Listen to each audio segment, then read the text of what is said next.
हरे कृष्णा। भगवद गीता अध्याय 2 श्लोक संख्या 20।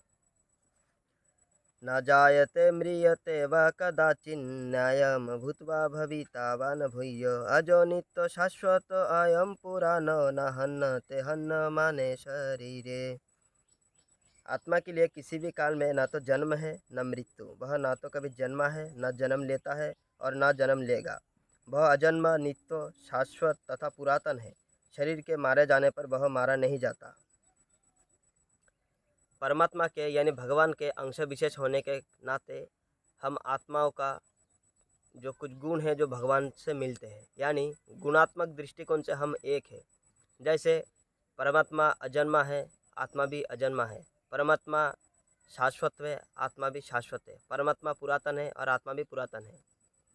और जैसे परमात्मा ईश्वर है, पूरा ब्रह्मांड को कंट्रोल करते हैं, इसी तरह आत्मा भी छोटा अपने लेवल पे कंट्रोल करता है। जैसे कोई अपने परिवार को कंट्रोल करता है, कोई देश को कंट्रोल करता है, कोई अपने राज्य को कंट्रोल करता है।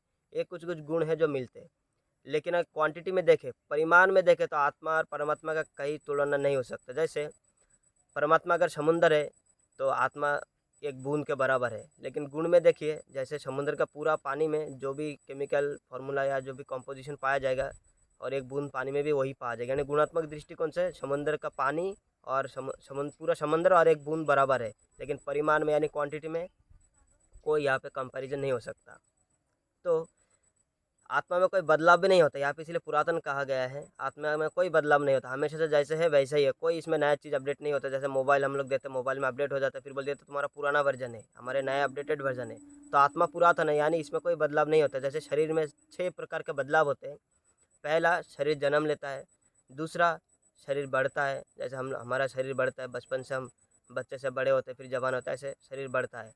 फिर तीसरा है, कुछ समय तक शरीर रुकता है। जैसे कोई 50 साल, 60 साल, 80 साल, 100 साल तक वो इस धरातल पर रुकता है। चौथा, कुछ बाई प्रोडक्ट प्रोड्यूस करते हैं। जैसे हम लोग बच्चे पैदा करते हैं या कोई भी पशु जानवर जो भी बच्चे पैदा करते हैं।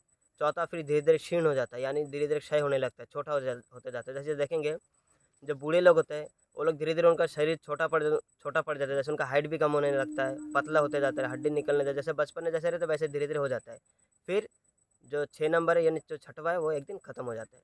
तो ये 6 प्रकार के जो बदलाव है ये शरीर के साथ होता है। ये आत्मा के साथ नहीं। आत्मा हमेशा से ऐसा ही है। आत्मा कभी मोटा, पतला, दुबला, लंबा, छोटा ऐसा नहीं होता। हमेशा से उसका साइज जितना ही है उतना ही रहता है। जैसे बाल के अग्रभाग का 10,000 भाग का एक भाग के बराबर आत्मा हमेशा से उतना ही है। तो यहाँ पे कोई कह सकता है कि आत्मा शरीर में है, इसका क्या प्रमाण है?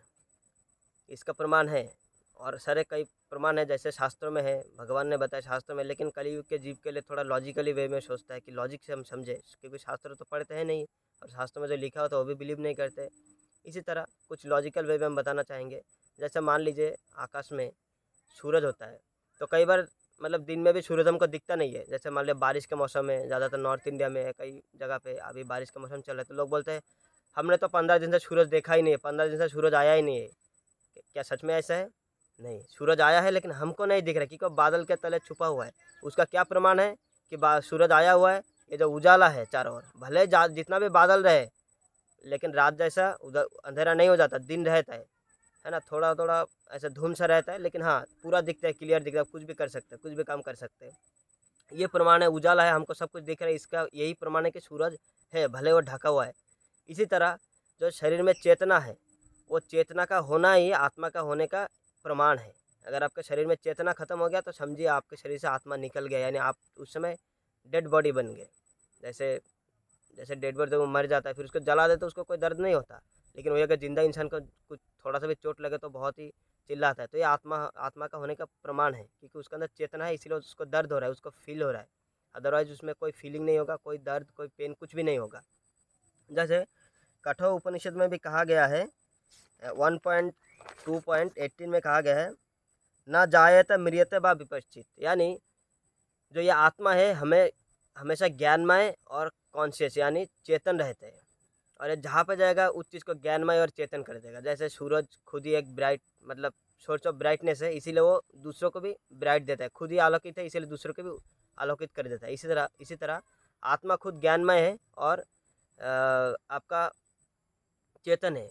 इसीलिए आत्मा जिस शरीर में जाके उस शरीर में मतलब उसके बदौलत यानी उसके होने उसका बदले से या फिर उसके होने के कारण से आत्मा में शरीर में चेतना आता है या ज्ञान आता है, तो ये प्रमाण है। और जैसे हमने पहले ही कहा है कि जो ये आत्मा है वो परमात्मा का अंश विशेष है, तो हमारा कर्तव्य बनता है परमात्मा का सेवा करना। यही हमारा परम धर्म है, परम कर्तव्य है, जिसको हमें भगवान की सेवा करना चाहिए। और इस शरीर को जो हमें मिला है, इस शरीर को हमें ठीक से यूज़ करना चाहिए, क्योंकि शरीर को अर्थदम कहा गया है। यानी इस शरीर को यूज़ करके हम इस भवसागर को पार कर सकते हैं और हमारा जो अल्टीमेट जो एम है, जो अल्टीमेट हमारा अवॉर्ड है, भगवान का धाम, वहाँ हम जा सकते हैं। हरे कृष्णा।